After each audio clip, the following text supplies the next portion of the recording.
So today I'm going to talk about the order of reaction, the first order of reaction, which is this zero order of reaction. I'm going to discuss about this zero order of reaction. Now, what is mean by zero of reaction? We know that the basic way of writing the order of reaction is something like this.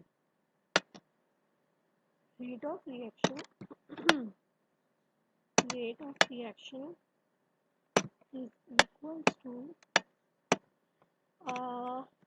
K. Since it's a zero order of reaction, which means the power to a concentration is exponent power to a concentration is zero, something like this.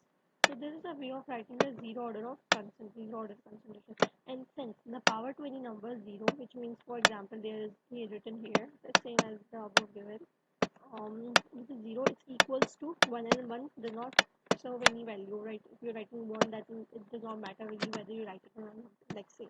Okay. So rate of reaction is equals to K A naught, and A naught is equals to 1, which means rate of reaction is not dependent upon our concentration, it's only dependent upon the K constant. Rate of reaction is equals to K constant, something like this. Okay, so let's do a derivation of the formula with integration formula. Let's do derivation of it so that we can understand the points. Okay, let's do it. Let's just erase it. Oh, I'm sorry. Just move it a little down. Okay, let's just bring it here. So let's go. So the first basic step of doing the integration is taking marker of filter. Okay, so we know that there are basically two ways of writing it. First is R is equals to K naught K naught.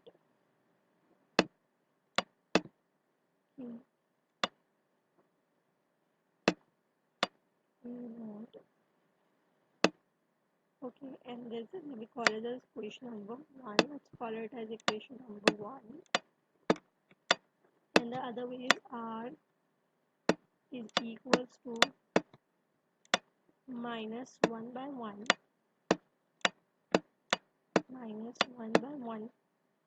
dA by dt. Okay, dA by dt. Let's combine this both. Right hand side compares with right hand side, and we're gonna focus on the left hand side. Since it gets 1, so this is something like this. K is equals to dA by dt, right? This is minus, and when it goes there, it's something like this. Let me just write it with acid marker so it will be prominent. This is something like this. Okay, I'm in dark for this purpose. dA is equals to minus k dt, minus k dt. Okay, remember it. Now we're going to solve the further. This is the basic integration. Now after we'll do the integration formula. This is the basic structure that we have formed. Now I'm going to erase it, and I'm writing the equation there through which we will drive it. So let's just write it and just frame it here so that with the help of it we will solve the further integration formula.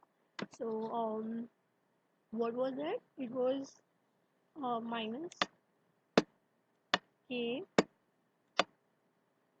d, like minus k d t is equals to d k, minus k dt is equals to d. This is what we have framed. Now we will be solving the further questions with the help of it. So let's take it. Integration. In the integration, sign used is something like this. We know that the here dA will be written inside it. dA is written inside dA, and now dA goes to from 0, which means from A naught to A, from 0 to A naught. A naught is basically the initial concentration, and A is the after some time, right? And then we writing the next is equals to, this is the constant, it remains out of this integration formula. Then we're going to draw the bracket here, is dt. dt. The time goes from 0 to t, right? So this is basic way of writing it. Now we're gonna move to next step. Next step will be something like this. Okay, let's just do it. Now we're gonna draw the bracket here, just like writing a dA here from a naught to a, dA, a naught to a. Not dA, it's like only writing a naught to a naught to a is equals to minus k remains out, and time goes inside the bracket, like time minus kt time 0 to t.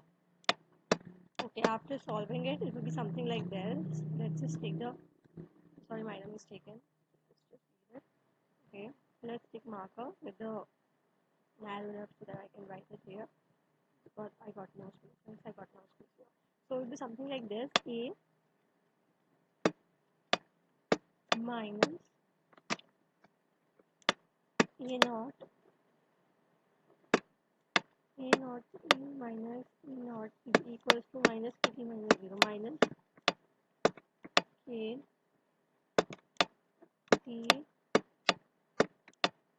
minus 0. This is a basic way of writing it, and after simplifying a little more, there will be something like this. Where should I write it? I'm writing here. It will be something like this. A is equals to a naught minus kt. A naught minus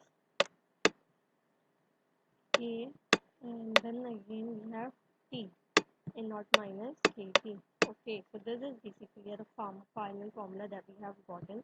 This is basically a final formula.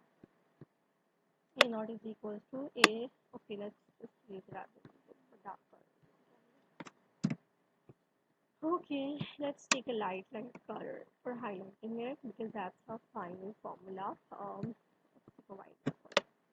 This is the final formula, right? A is equals to a naught minus kt. This is the final formula that we've been using for the solving of the questions. So let's just erase it, and now I'm going to discuss the graph with you and the basic by writing this formula again, so that I can discuss what does the numeric value 0 stand for.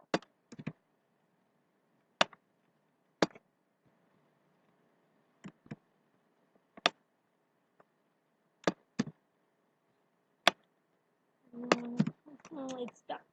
So let's just take this marker. So let's do it. Okay, so what is the formula we have gotten? Let's A. Oh, I've gotten a very idea.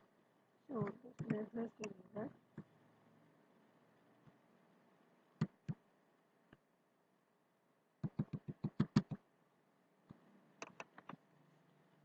A is equals to a naught. A is equals to a naught minus kt. This is the formula of it. This is the A is equals to a naught minus kt. Is equals to a naught minus kt. Okay, let's just frame it. Is it done? Now let's draw a graph. If we talk about the graph, which means some graph something like this. We have already drawn the graph here. Let's bring it here. Now if we talk about this one graph here, look at it. This is k, rate, and this is time. Now we have written the formula here, which is r o r is equals to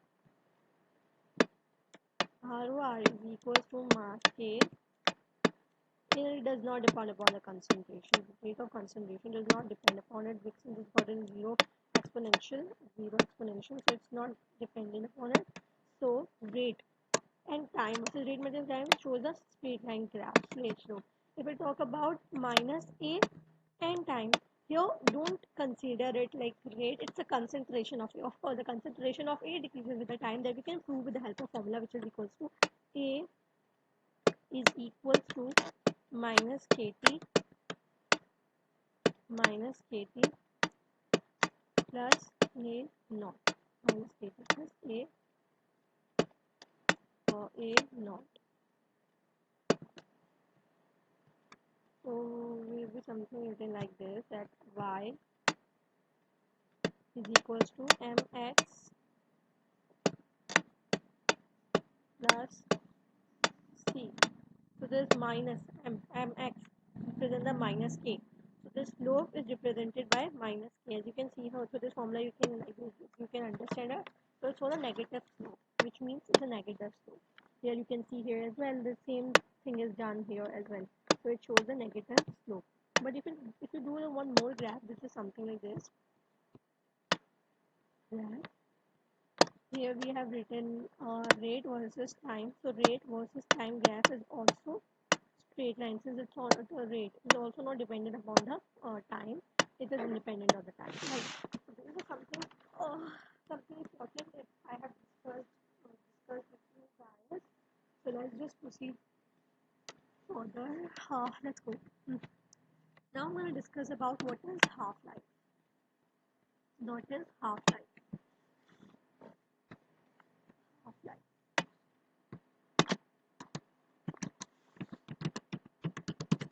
What is half life here? So let's discuss it. Half life is basically when 50% half life is the duration. So half life is the duration. Half life is the duration when 50% of the reaction gets complete. Gets complete.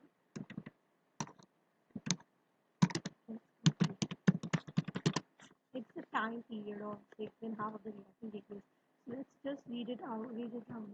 That half life is basically our duration when 50% of the reaction gets complete. So how we can say, again, this is the derivation. We know that the A is equals to A A naught minus KT. We know that? Yes, we know it. And then we'll be discussing about the KT. So since we're discussing half-life, so we have to put 1 upon 2 with each and every question. So this value given here, A divided by 2 is equals to A naught, like A naught minus KT divided by 2, right? So after all the simplification and into the mathematics, formula will be T 1 by 2 is equals to it's something, let me just remember it. It's like A naught divided by 2k. It's A naught divided by 2k. As you can see here, the time is dependent upon two quantities. The time I'm so sorry. First of all, the time directly depends upon the initial concentration of the A, then time depends upon the rate constant. The time is dependent upon two quantities here, which is first of all A naught and the second one is 2k. Now let's discuss that what is, this is half life, right? Now discuss the next factor here, which is lifetime. Yeah.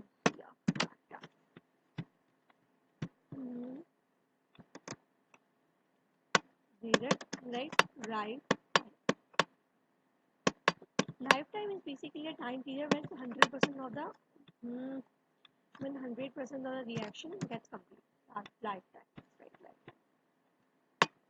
right?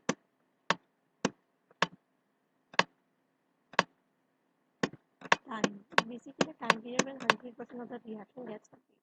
Lifetime.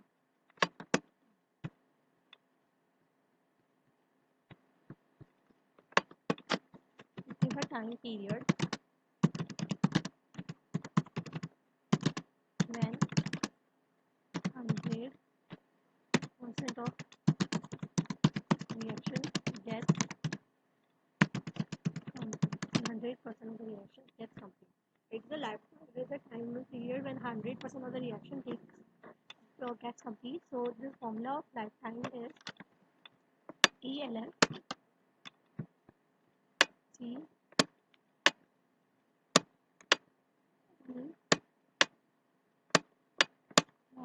is equals to A naught by K.